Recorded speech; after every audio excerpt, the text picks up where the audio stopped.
Hi, I'm Chris Dyer, author of The Power of Company Culture, second edition. And the best advice I ever got was to focus on my strengths and, side note, stop worrying about my weaknesses. That's awesome. Stop worrying about your weaknesses and focus on those strengths. Chris, when did you get that advice? Who gave that to you? This was actually years ago, and I sort of got the advice accidentally or unintentionally. What I mean by that is I kept asking all of these top speakers, top people at conferences, right? Like the creme de la creme of the people you want to learn from. And I would weasel my way up to the stage or find them somewhere and ask them a few questions so I could learn a little bit more or get a little bit better when I was coming up as a young leader. And I kept asking this question: should I worry about my weaknesses? And they always told me, yes, you should get better at what you're weak at. Yes, you should. And then my second question was, but do you do that? And it was like this light bulb went on in their head. Like they didn't realize they were giving me BS advice. Like they didn't realize they were giving me the society's advice. They were like, oh, no, I don't do that. I outsource that. I That's have so someone else to, awesome. right? And I was like, so you're saying I shouldn't worry about my weaknesses? And they're like, yeah, actually, you should focus on your strengths. And it was like I was helping them give me the advice. Like, and it was crazy. You know what I mean? I like to challenge people when they give advice. I know there's like certain organizations where you're not allowed to give advice. You tell stories and things like that. But when you ask someone, but do you do that? It's like the world and their brain just collides, like, oh, maybe I don't do that. And why is that? I like that. I think that's a powerful secondary question of anything you ask, right? Do you do that? Are you doing that? Because I think that's a lot of the challenge with company culture, right? Yeah. People sometimes have a good meaning idea or something, and then it's like, no, well, we don't do that here. Well, then why Right. are you saying that? Like, why is that your value? Why Right. is that what you say culture is? So that's so cool though that you got that early on. So I'm And if really anybody's a glad. little afraid to say, but do you do that? Because that's a little harsh, right? You could just say, how does that show up for you? How does Yeah. that show up in your organization, right? Then you can say that kind of softer if you feel like you're in a bad power position, right? I mean, I'm at a point now where I'm just like, yeah, do you do that, buddy? Right. I mean, I'll get right back to him. But if you're a young leader, you're just starting off, you might not feel that you can say it that strongly, but just, well, how does that show up for you? It's the same thing.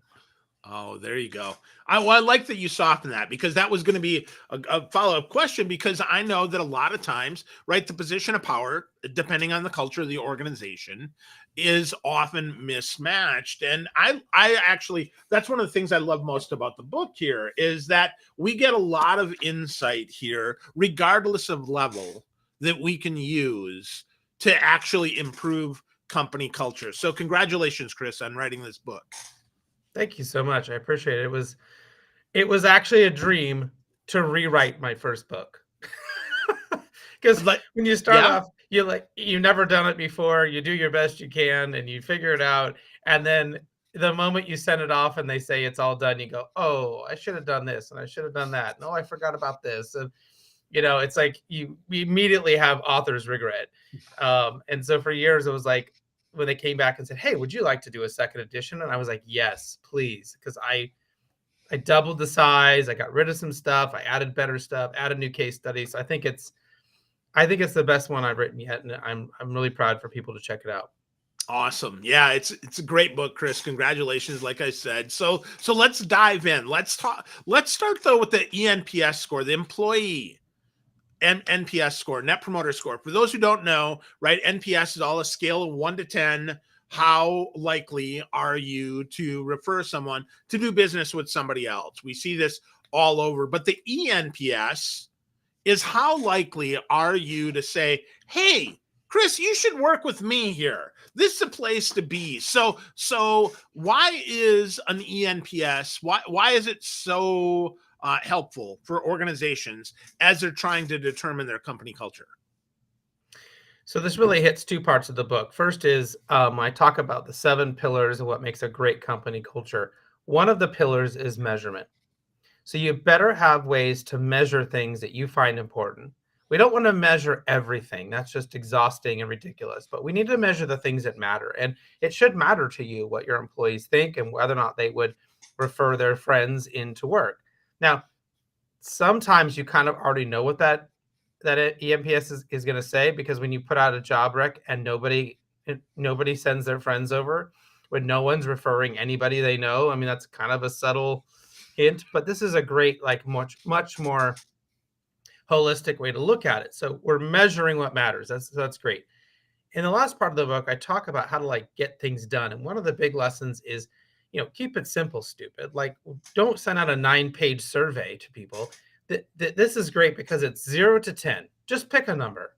Yes, 10. You would tell everyone who could fit this job to come and go here, or 0 or anything in between.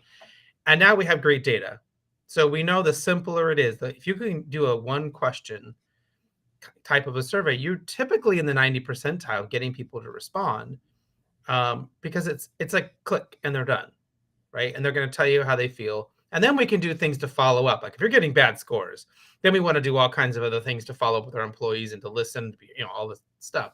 But if it's great, well, then leave them alone. They don't have to fill out 19 more questions just to get the same answer. I like that. Simpler is better, especially when you want to get more people to do that. Not just your executives who you kind of forced to, but every employee there can say, yeah, okay, I think it's a 9 or 10. That's cool. I like it. Or, yeah, not so much. Not so much. It's still anonymous, which I think is valuable. But it's not like you're not going to shoot darts at your leaders usually with an ENPS score, because Right. it's just a number, right? It's just a number. It's just, you're thinking about the company, I think, in general, which is different than, there's a lot of work that talks about if how you feel about your team is how you feel about your company, how you feel about your managers, typically how you feel about the CEO. I think that's Patrick Lencioni's work, if I'm remembering correctly. And when I first time I ever read that, it was like, yes, that's exactly what I was seeing when we would survey our people, is that, they would rate me and I would see, well, if they were really happy with their boss, they thought I was doing a good job. And that didn't mean I was doing a good job. But if they were happy with their boss, they were sort of happy with management in general, right? And the same thing about teams. So, if we can see that there's something off there, then we can figure that out. If it's good, well, then it's good. Yeah, that's great. That's great. So let's talk about some of those other pillars, Chris, because there's a lot there. So you mentioned the measurement one, which I think is super powerful, right? You got to measure what matters, make it simple, make it easy. So give us another pillar, Chris, that a lot of people maybe aren't aware of, or maybe they don't even think about. Probably the one that they don't think about is how to deal with mistakes. And, the other pillars, like, you hear them and you're like, okay, yeah, I need to do that. And maybe we're not so good at that, or we can work on that. It makes sense. But when I tell people the pillar that, hey, you got to be good at mistakes, they're like, wait, what? So it's sort of the only one that kind of has like a negative word in it. Everything else is like sort of positive. And so what I have to usually do is train people that there's a difference between mistakes and errors. So a mistake is I'm trying to do the best thing that I possibly can with the information I have, the training I've been given, and I'm making a decision today to the best of my ability. I have good intentions, and I may screw it up, and I may get it wrong, and I may make the wrong decision, which my manager or my team can help me train me and help me get better, but like, based on what I know, I made the best decision possible. And when we reward people for that, when we talk to them about it, and we say to them, hey, I get why you made that decision. You're 100% stand behind you.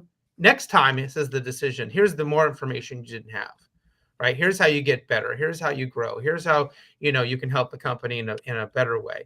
Nobody goes home and cries to their spouse that they got yelled and screamed at today, or that, they hate their job. They're like, oh, I learned something today, right? And my boss had my back, my company had my back. And you feel like, yeah, you made a mistake, but it wasn't the end of the world.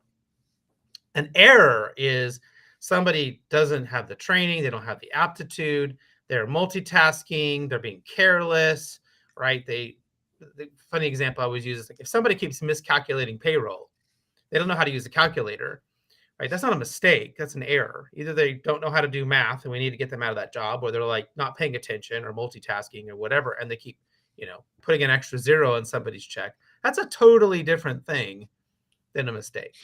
So out of that comes things like, do we have retrospectives? Do we actually, after a project, talk about what did we do well? Where could we have gotten better? Do we allow people to take chances, to take risks so they can innovate? They can make a process better. Do we tell people, here's exactly the 9,000 steps you have to do this task, because that's how I would do it? Or do we say, this is what I want you to get done. If you want help, if you feel like you need more guidance, I'm here for you. But like, go figure it out. Here's some general things you might need to know, because people can come up with way better ways of doing things than maybe what I figured out, right? And then we can grow and get better as a company. So I know I've said a lot there. I'll take a breath there and a sip of coffee and let you get the next There you word go. in. Yeah. No, but that's so good, because what you said there is so strong. If we're outcome focused, we let the process improve. We let people do what they're best at, which often, because they're closer to it, is way better than what a leader could come up with. But the leader needs to set the direction as opposed to the exact step. I mean, where do we stop along the way? Well, that's not important for the leader to say. Certainly check in, let me know where you are, but you don't have to worry so much about that. So I think that's really strong. So why don't leaders do that more, Chris? I mean, that just seems, when you say that just seems so obvious. Like, focus on outcomes and don't micromanage the process. Why do they micromanage then? Yeah, I think there's a few reasons, right? I mean, one is training, that maybe they didn't have a good mentor. They didn't have somebody that treated them that way, right? That's number one. Number two is their parents, their teachers, their coaches. Generally, most people are brought up, I'm going to say in America at least, in a command and control type environment, right? Do as I say because I said so. And we get it, because when you're a little kid and your parent tells you don't touch the stove, it's because they don't want you to get burned, right? Don't do that thing because I said so. They don't say, well, if you'd like to touch the stove, go right ahead and see if your hand burns off, right? And so we're sort of getting this role of like, just don't do it, right? Listen to me, don't try. And then we go to school and it's reinforced, and our coaches in sports reinforce it. And so I think most of the leadership training we get is top down, command and control type leadership. And there are very few people, when I say few, maybe 15% of the leaders maybe are exposed to a mentor, a great coach, a great teacher. Maybe they have great parents that kind of evolve that process, and they come in naturally to the workplace having these skills. But this is what I'm hearing over and over and over again from companies when I go in and I do trainings or keynotes. Our leaders need help. They are behind. They're struggling. They don't know what to do. They're making, we want them to make great decisions, and we're not seeing that right now, right? And maybe it was the pandemic. Maybe it was something else. Maybe it's these stupid phones that's, everyone's face all day long. I don't know, but they recognize that leaders are struggling, and so we've got to get them more help. Yeah, definitely. Definitely. More help is hopefully on the way, right? And the book will definitely get them cooking in a lot of the right directions for them. So one of the other pillars that I thought was super important, and that's one that I think is very underrated, and that's listening. Listening, we say it, but then we don't do it, and we don't reinforce it, and we don't really explain it. And we just say, well, listen. Well, I hear you, Chris. I'm listening, but you're not really listening. So talk to me about listening as you define it, and how we can help our leaders listen better to create a better culture. So the problem with the word listening is it's a little bit misleading, because what I don't mean is that we're hearing that, it's that the other person feels heard, right? And so unfortunately I couldn't call the pillar heard, because that just sounds like we're talking about a bunch of cows or something, right? But the other person needs to feel heard.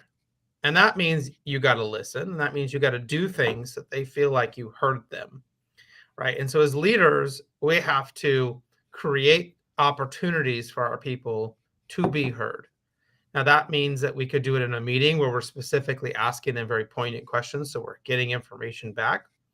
We're repeating it back to them. We're following up with them and saying, hey, this is what I heard. This is what I'm doing about it. This is how I solved this problem. Or I heard you.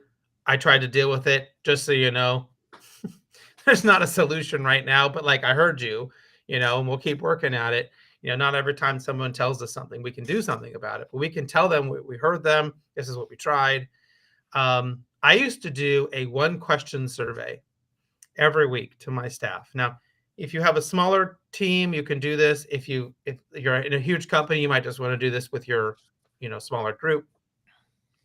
But 1 question a week, that's all I asked. And so 95% of the time they would respond. And it would be something like, how am I getting in your way? Or who's been killing it around here? Or if you had a magic wand, what would you change here? What resources don't you have to get your job done? Like, just asking them these very poignant things. And every week they would respond. Every week I would come back to them with, this is what I heard. This is how I'm going to deal with this. Right. Or if it was a positive thing, like who's killing it, well, we would make a huge deal about everyone was saying Steve's killing it around here. How do we celebrate Steve in a really cool way? Right. Because everyone's saying he's killing it for us. So that's another way of institutionalizing. Do you have a regular survey process? You talked about the the employment NPS, right? Do you have that in place? What are the mechanisms you have to make sure it's happening? Are you showing them you're listening? Are you following up and responding? Because guess what? As a leader, you can't just say it once. You're probably going to have to say it 3, 4, 5 times on Slack, in email, in person. And I have a lot of leaders say, that's exhausting. That's just so much. And I'm like, welcome to leadership, right? Say it again and again and again and repeat it. If it's important, keep talking about it, keep telling them, let them keep, feeling like they're being heard. So you're right. Listening is so key. Now I'm not going to go deep into this, but like, listening isn't just hearing your employees. It's hearing your clients. It's hearing your vendors. It's hearing your stakeholders. It's hearing everybody else in the ecosystem of the company you have, right? Are you set up to hear from every angle to make sure your organization is moving in the right direction? Yeah. Wow. Definitely should have called that heard then, because that is it, right? I mean, that ultimately that's it. And I like the fact that it's not just hearing, but also reporting back that you heard, and also showing that progress towards perhaps what you're doing about that. Because often, surveys go into a black hole. It's like the old suggestion box with the empty bottom. It's like they just go right in the garbage can. I mean, it's nice. You say that you value feedback. You say that you hear your employees, but then you don't do anything about it. So I think reporting progress back, and then the multi-channel approach there, Chris, so valuable, right? Slack and in person and on Zoom and in town halls and all of this stuff. And I'm as you're talking, I'm thinking about organizations where I heard this, or maybe didn't hear this, and I'm like, oh yeah, okay, that's why I like to work there so much, or that's why I was challenged so much with there. And I think each of us, as we're hearing you, I think should think about, okay, so if I'm a leader, how do I do this? How do I make sure that I do this? So Chris, how do we? Is there a way to get feedback that we are hearing them? Is that a survey question, or how do we do that? Well, I mean, listen, there are lots of different ways that we can do this. And I would say if a leader really wants to do this in a simple way, listen for what your people are saying in meetings about where they're getting stuck or having issues or being frustrated. Let's just say that you are working with a sales team and you said, hey, everybody, let's go call the 10 clients that are most likely on your pipeline to close this month. Let's really give them some attention. Let's go out and figure out how we get these contracts moved, right? And that's on Monday. And on Tuesday, you come back and your salespeople didn't get it done. Or let's just say like one person didn't get it done. They didn't even try. They didn't get the list done. Now you could yell and scream and get angry and whatever, or say, try again next time. But that's an opportunity to say, hey, let's use Steve again. Hey, Steve, so what happened? What's going on? And as you start to ask a few more questions, you may find out Steve's like really overworked. He's got a ton of stuff going on. Maybe he's got a new baby at home. Maybe he's got a puppy and the dumb puppy was barking all night in its cage because they're caged. I mean, whatever the thing is, and now Steve's exhausted. He's not quite himself. As a leader, the way you show them that you heard them is not to say, "Oh, sorry about that, Steve." It's to say, "I see your challenge. You're hurting. There's something going on here. Can anyone help Steve out? Can anyone pick up the slack? Maybe is there any way we can help him with some of these other tasks so he can get this other thing done? Who can?" And like always, someone on the team like, "Oh, I can do that thing for him. I can help Steve out." Right? Or at some of those contacts, I was on that call with them. I could do the follow up on those 3. Right? He feels heard. Not because I said, "I heard you, Steve," but because we did something to actually help him with whatever it is he was saying. So we took the information and we did something. We created an action. How can we help you? Right? Now, listen, we go 2 weeks and Steve still hasn't made those phone calls. We're going to be talking about something else where, he may not be working here very long. But, if he's a good employee and we're generally fine, but we see a sudden shift and a change, how do I show them I care? How do I show them that, we're going to help you be great when in this moment you're struggling? Wow. So part of listening, then part of hearing your employees is paying attention, and part of it is absolutely responding to what's there and helping find solutions instead of yelling and making it so that they start tuning you out. Am I hearing that right, Chris? Absolutely. Awesome. So, well, there's so many tips inside the book. Congratulations, folks. Before I ask the kind of wrap up question here, I encourage folks, if you want to get a better culture, go get a copy of Chris's book. Go to chrisdyer.com, CHRISDYER.com. Get a copy of The Power of Company Culture. It's a powerful book. Lots of great pillars in there. Lots of stuff we could talk about. But Chris, if folks want to get started on this journey of creating that culture, and let's say they're a frontline leader and the organization is too big for them to affect everything, how do they get started with their team so that they can start building that culture that people say, heck yeah, this is where I want to work? I'm going to say 9 or 10 in that ENPS score. Well, the simple answer is just to start. Right? So many leaders that I meet that say they want to do this and they're not sure and they really want to make a change. And I'll ask them, okay, what's the last thing you did? And they don't know. Right? They feel so overwhelmed. They feel imposter syndrome. They don't know where to start, so they don't start. I mean, it's a lot like exercise, right? We can all say we want to get in better shape and we have all these exercise plans and we're going to do this diet and then like we don't do anything. And it's like, yeah, you go outside and you see your neighbor walking up and down that street every morning. Just go do something. Just start, right? So start is number 1. Number 2 is ask your people. Ask them what they need. What is for our team, for our little subculture here?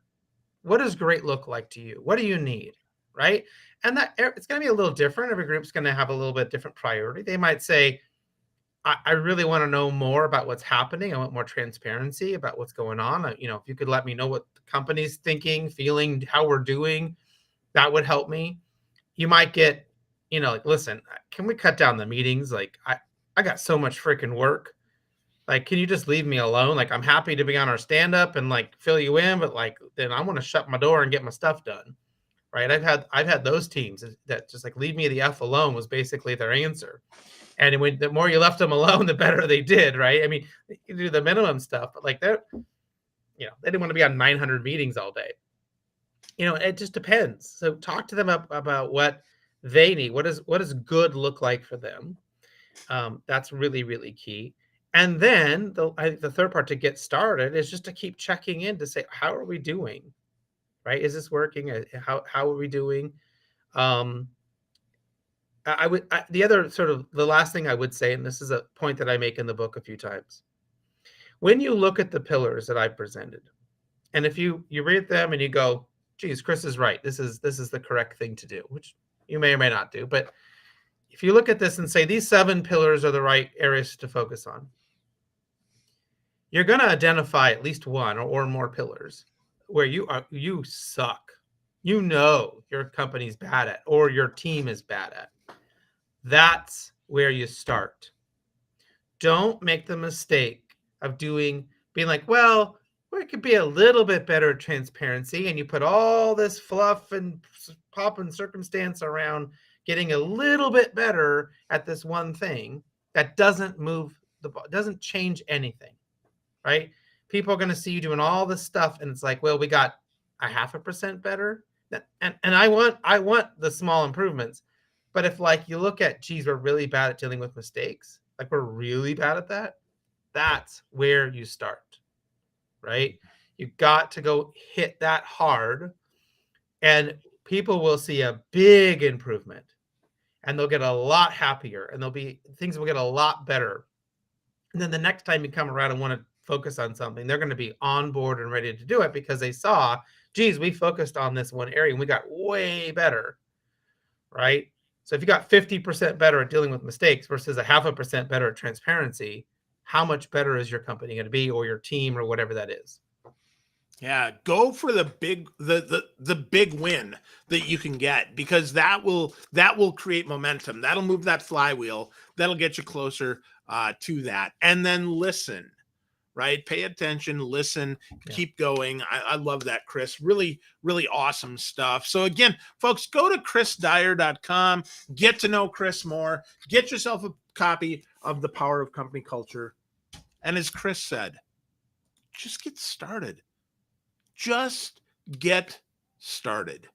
Great stuff, Chris. Thanks so much, my friend. I really appreciate it. Thanks as always, Phil.